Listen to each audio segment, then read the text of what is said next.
Hey everybody, welcome back to BK's Bullets. As you can see, we're doing something a little bit different. I got some fancy new iPhone here, so we're going to try this dual capture thing for these overviews.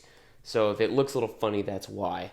Not quite sure, honestly, to stay inside the view of the viewfinder for you guys to look at these books, as like my hands and my ring light are way far away from, like, this is my full reach here.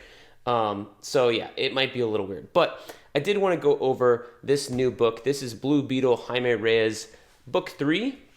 This just came out last week as you're watching this. There's the spine, there's the price, $30, and this completes the original, we'll call it the 1 year later run. I'm putting air quotes where you can't even see my hands. The 1 year later run of Jaime Reyes' Blue Beetle. It does collect the same material as these two old trade paperbacks, which I have reviewed on the channel. So I'm not gonna reread this trade paperback because at least for the channel, because I just read these, I don't know, maybe 8 months ago, something like that, earlier this year. So I do have reviews of both of these on the channel. So you can go and watch those and see what I thought about them. Boundaries, I think, is a pretty good storyline. Black and Blue really is there for the last two issues, 35 and 36, and then has the Booster Gold stuff in here. So that's mainly it. The big difference between this trade paperback and these two is the way that it's ordered, and it does contain one additional issue. So let's go over that. Let's put these aside. These are a little weird. Like, these came out... Boundaries came out first, and Boundaries has, it's written by Matthew Sturgis, who now is Lila Sturgis. So that was a little confusing for me to see Lila Sturgis on the front and be like, wait, I know Matthew Sturgis wrote the damn book. I just read it and was going through it. So this one, Boundaries, has Blue Beetle 29 through 24. Well, the new trade paperback has Blue Beetle 26 through 36, Booster Gold 21 through 25, and 28 through 29, the backups. Oh, it's down there. You see, you can't even see it. I'm just having such a hard difficulty doing this, so bear with me, guys. I don't know if we'll do this in the future at all after this video. This is a little more difficult than I liked, honestly. Anyways, all right, so as you can see, it continues the same thing of the other Blue Beetle Jaime Reyes books with the beautiful presentation. And it collects all the issues in order. This issue right here, this is Blue Beetle number 26, written by Jay Nitz.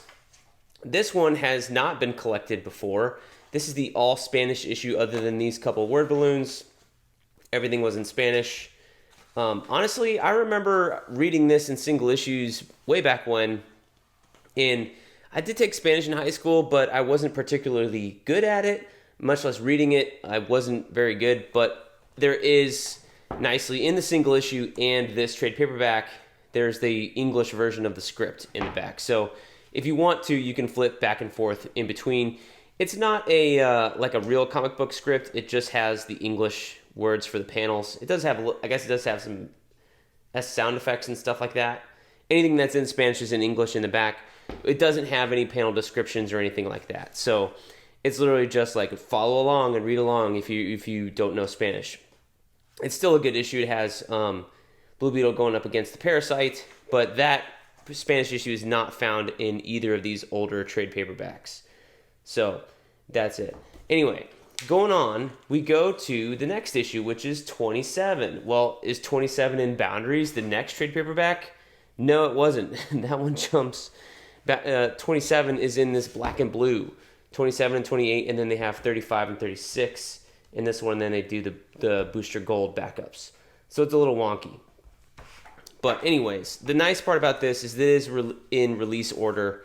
You got Mike Norton and David Baldeón doing some pencils in this book. Rafael Albuquerque is providing the covers still. And this is my favorite era of Rafael Albuquerque, honestly. This is David Baldeón doing the art on the inside here.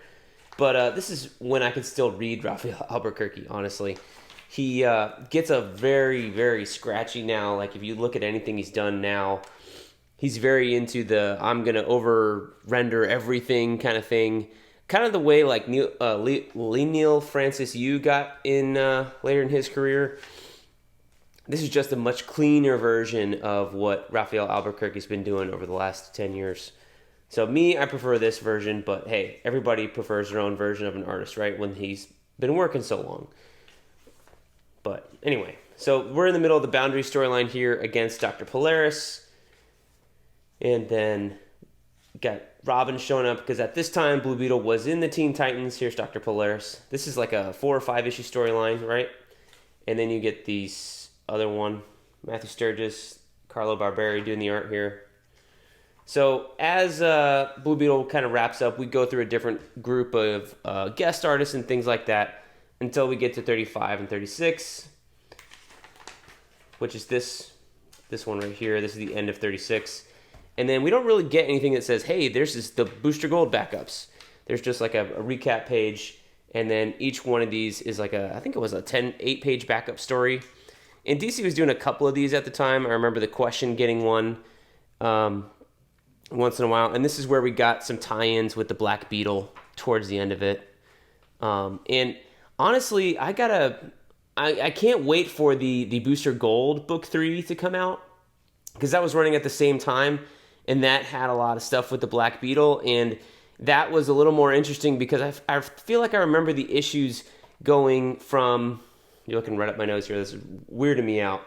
I feel like the issues in Booster Gold, they were telling the story, and then the story would end the Booster Gold, and then you would jump from Black Beetle in Booster Gold and over to Black Beetle here in the Blue Beetle backup story in the same issue, and it would still tie in together a little bit, but it wouldn't. It was like off and on. It was very strange. So yeah, I can't wait to get that and read it, and I wonder if that's going to have these backups in here, because I feel like they did tie in, at least with the Black Beetle stuff going on anyway.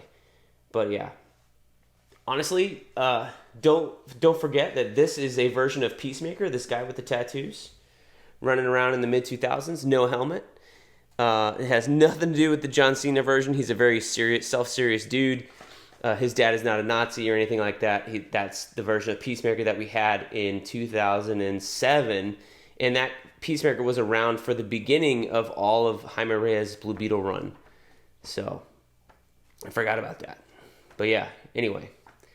Yeah, it's a nice little trade paperback. So, I didn't really... Honestly, I forgot that there's nothing in here other than the Spanish issue that replaces in these two. I thought when I ordered the book 3 that it did have the Booster Gold stuff, which it does, but I didn't remember that the Booster Gold backups were in these old trades also.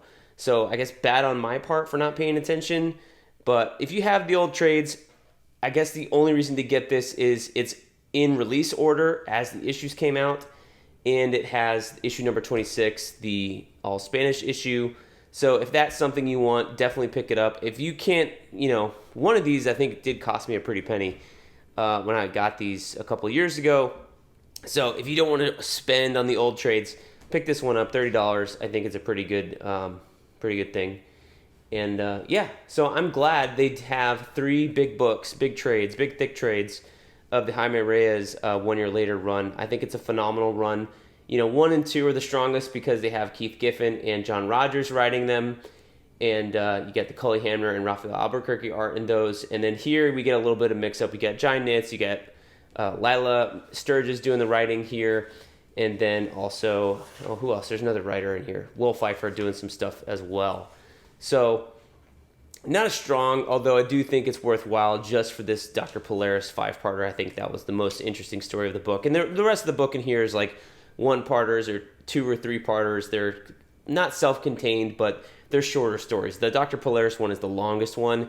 And I think maybe they were working on that and then decided as they were doing that, like, hey, we're going to wrap this up with this issue. And that's why you have a bunch of like guest writers hopping in and out and new artists hopping in and out as the book was coming down to a close. So... yeah. Anyways, that's my overview of Blue Beetle, Jaime Reyes book 3. Go and pick it up if you haven't. I like it. I'm a big fan of this era of the run, particularly the first 2 volumes, but this does wrap things up a little bit. Not a whole ton, but it does have the Booster Gold stuff. So I guess we'll find out when that 3rd volume comes out of Booster Gold if that has these same backups. And we'll recall how they actually tied in together, right? So thank you for watching this very weird video. Not sure if we're going to do these again, but hey, you watched it, I'm still here, and you're still here, so awesome. Thanks guys for watching. We'll see you the next time in the Funny Pages. Bye-bye.